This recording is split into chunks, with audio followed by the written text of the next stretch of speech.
All right, g'day, hi, and welcome. Okay, so uh, the hi-hat thing. Okay, so I got the double bass drum pedal about a little over 2 months ago. I'm now 9 months into my playing. I'm still practicing the fundamentals at least once a month. Still working on that, recording with it. I'm doing all kinds of stuff, constantly moving the kit around to see where the best ergos are. But I am focusing a lot on the double bass pedal because it's so new to me, and I just want to get going on it. But the single pedal, I'll just show you some of my single pedal work with the hi-hat super and max. So.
So I am working on my hi-hats for sure. The trick with the hi-hats when you get a double pedal is it makes you hate your hi-hats because where the hell did you put the damn pedal? This is where if you were just playing a 4-piece kit or 5-piece or whatever, single bass drum, and you were never going to go to the double bass pedal, you could pretty much get away with any hi-hat stand. Really, it'll fit anywhere you want it. Right now, this needs to be over a lot more because I'm working harder than I have to because I got to work out here, right? It's not that bad. My pedals are actually as fast as I can move back and forth between the slave pedal and the hi-hat pedal. I can get away with it, right? So yeah, the point that commenter made was a great point. Yes, I am putting a lot of emphasis on my double pedal, sure, granted. But what he said, what happened to him was he got so good at the double pedal, when he'd go back to his hi-hats, the world sucked. Because his hi-hat game sucked. And I'm also working on my weak arm too. You know, in the next couple of weeks as work sort of slows down for me, my body's going to be able to rest a bit more.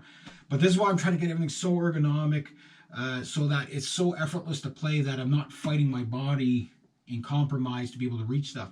So this is going to be able to come back over here. I just have to disconnect my slave pedal, put this on the inside, and then jiggle this into there. The solution for me is going to be simple. Is a legless hi-hat stand with a bracket. So I could go off of this, or go off the bass drum, whatever. So I could just keep, because like this is like a foot away from the snare. If it's right here, it's even more relaxed to play. And if the pedal's on the inside, a lot of drum manufacturers are recommending, again, it's a comfort thing, but in this kind of a kit setup, to get your hi-hat pedal on the inside of your slave pedal, which does work pretty good, but it's tricky because you've got the torque bar between the two pedals for the double pedal, so it's hard to get here. And then you got this leg back here that wants to hit this stand. So if you could squeeze it in there, you can actually get to, as long as you don't get too close to the snare that your foot is doing one of these things, you should be okay. But that's not too bad even where it is. Like that's not hard on my foot, it's not hard on my leg. And trying different grooves, the hi-hat's what gives you a lot of groove, right? The snare can give you a groove, but it seems like the hi-hat's really what accents the groove, right? So yes, I'm working on my hi-hats as I'm working on everything all at once, right? And that's why I keep moving everything around. Like the first year is just kind of like, don't focus too much on tone and stuff like that. Focus on learning how to play, and that's what I'm doing, and finding the right ergonomics. Like I'm getting closer, guys, like to the point where it's just like, okay, one day I'm just going to leave the kit and it's going to stay in that configuration for like 20 years. You know what I mean? But there's work to do. If you were going to buy, okay, if somebody were to tell me a year ago, Reg, is there anything you would change if you were to buy this exact same setup again? And yeah, that's what my next video will be about.